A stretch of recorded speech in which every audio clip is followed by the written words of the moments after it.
college and junior scouts who were in attendance for that event. This interview with Vinnie Montalbano, and we thank him for his time, is brought to you by Gel Sticks.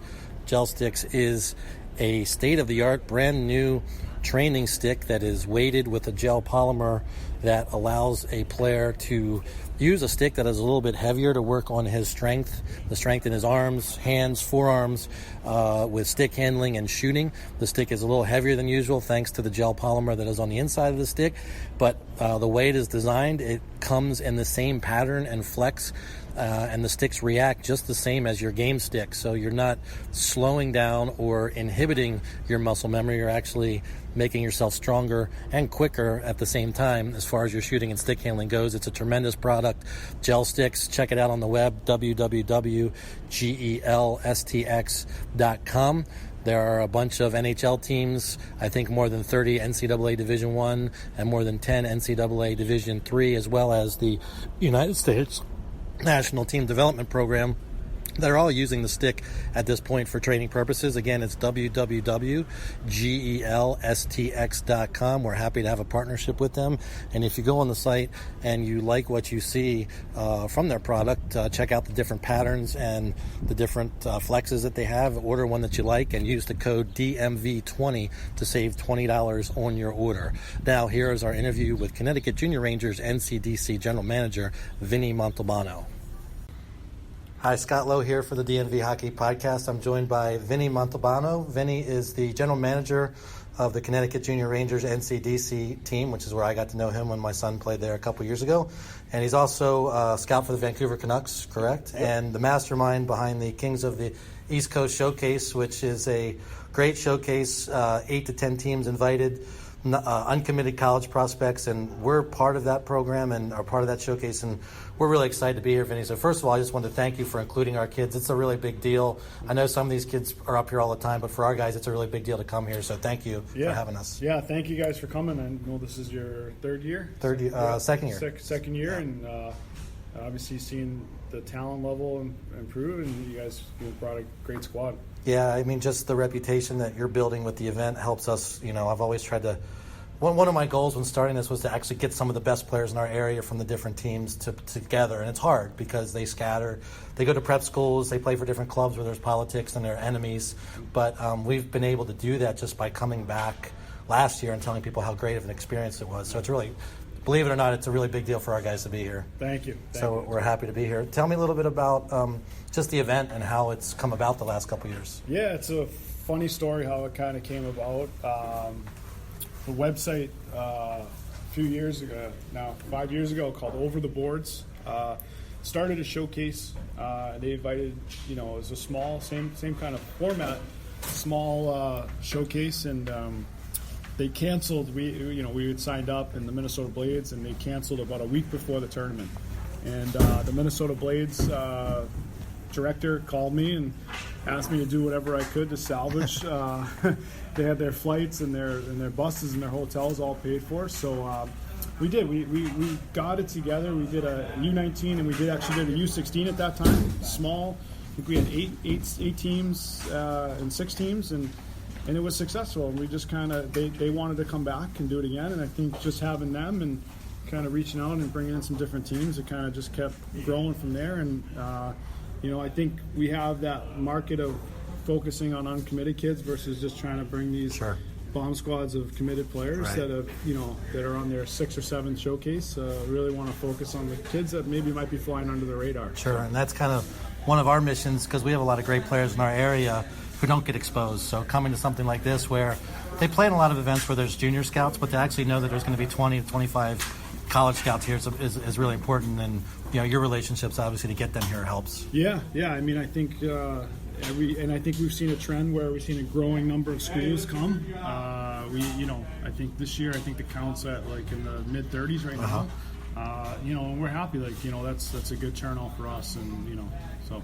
You're also behind the East Coast Kings spring and summer program. Tell me a little bit about, because we're trying to do similar things. You've been around and established, your goals and what you try to do to help kids, that you bring around. So my goals for the Kings have changed over the years. At first, I think it was, do these tournaments and Yeah, I think I had the goal in mind that they were going to get exposure, but after a while I started to realize that there was a bunch of tournaments we were doing that it wasn't really, that wasn't the case.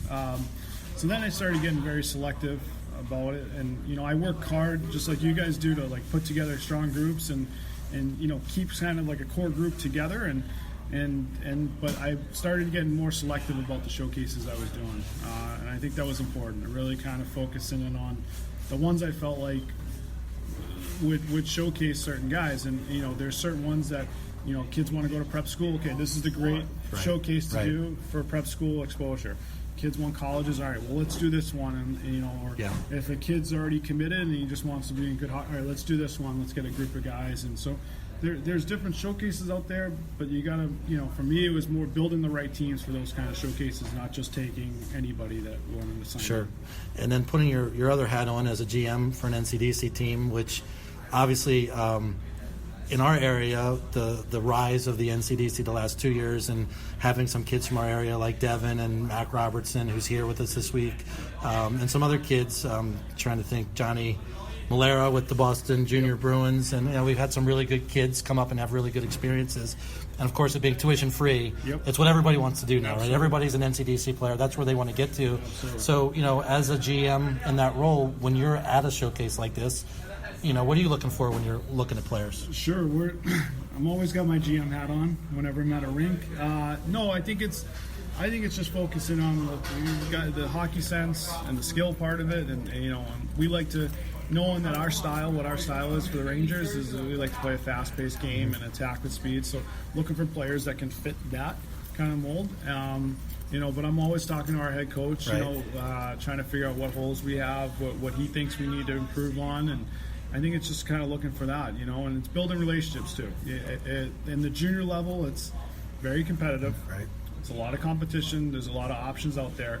So I think on top of not just finding a player and being like, I really like him, it's getting to know that player, getting to know, and meeting them and building that relationship. So when it does come down to a recruiting battle, maybe they feel more comfortable with our program versus another program.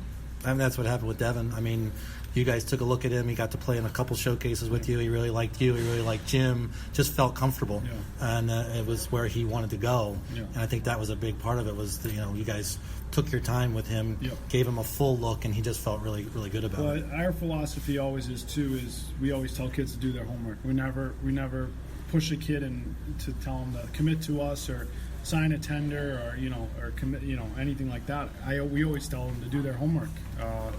Go out and look at other junior programs, see how they're doing it, see what you like about what they do, and and compare it to what you see with us, because we think we have a good product. We think we have great coaching staff. We have a great facility.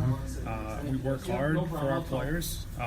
So at the end of the day, we sell ourselves, and it's up to them to kind of make a decision.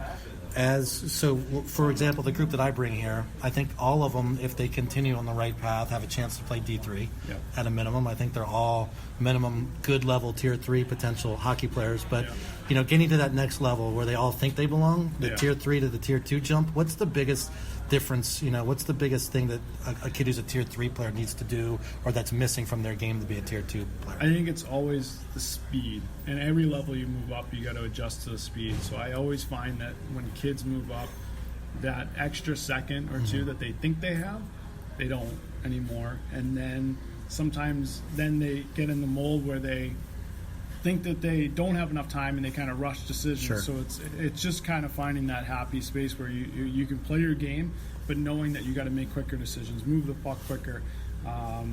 Make sure you got to always be in good position. So it's without the puck, right? You're positioning without the puck, because when passes are being made and you're caught out of position, it could be in the back of your net. So it's little things like that. I think it's just an adjustment, because I think the skill level, you got to improve on your shot, and you got to get your shot off quicker, and But I always say that the pace of the game gets faster, and guys have to adjust to that. Mentally. As much as physically is important. Absolutely. You got to have some physical traits, but you have to be able to make those decisions much quicker. 100%. Hesitation leads to a goal or a block shot if you're trying to score. It's the turnovers. Like, you see it all the time where a guy gets it along the wall and he's trying to stick handle, 2 extra stick handles, and it's a turnover. I remember seeing that a few times in September and October. It takes, listen, and if you have a coaching staff that's going to be patient with the guys and hope that they figure it out, that's important as well, right? At the NCDC level, not everybody's a veteran of the league. So, I think our coaching staff does a good job. I think they try to stay patient as much as possible and try to make sure that guys are adjusting and focus on the learning that as quickly as possible, so we can kind of head in the right direction.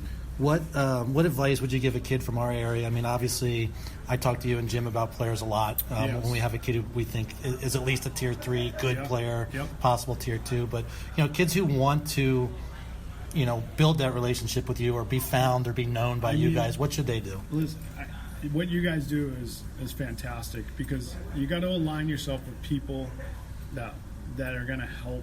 Listen, there's a lot of hockey players out there. I watch a lot of games. I travel a lot with Vancouver. It's great to have someone like you email me and say, I like these guys. And with the fact that I trust you, you send me players. I've seen the players you send me, so I know that you have that eye. When you send me those emails, I'm like, okay, there's justification. Right. So align yourself with people that are going to put you in front of the right people and help you, move up to that next level is so important, because I can't go out and see everybody. Right. So there is going to be a point where I'm going to take a list of guys that you send me, and I'm going to give those guys a chance to get in front of me. Right. At some point, whether it be coming to a camp or playing a showcase, or coming to watch you guys when you guys are in another show. You put you send me that information, puts them in a good spot to get in front of someone like myself or somebody else, another coach that you trust and you reach out to. And I think that's the most important thing. Right. Yeah. And I think what I try to do is I take a kid who I think has a chance, because you never know for sure, and get them in front of you. Part of what you want is to get feedback for what they need to do to get to that level if they're not there yet. Yep. So last thing I'll ask you is, a lot of kids sometimes will take that personally as a rejection when I'm trying to preface it as, look, we're going to give you the opportunity. I want them to see you in a practice situation, see who you are, how you work, what your character is, but they're going to give you feedback, and I need you to use that as a learning tool 100%. Instead of taking it personally. And how do we get them to not take it personally? I think it's hard, but listen, it's never easy to get rejected. It's never easy to sit in a room and, we have to do it all the time. Whether it's from main camp to tell a kid, hey, you're not good enough for NCDC, maybe go play Premier, or even in training camp, we have to go from 30 to 23, so we have to make 7 cuts. It's never easy, especially when they're that close. I just think that when you find coaches that can look you in the eye and give you an honest answer, or people can, because there's some people that will hide behind it and just say, listen, this is our decision. But a coach that will sit down and give you feedback, you got to listen to it. I know it's hard. It's never easy, but it might take you a minute to leave the room, and then digest what was just said.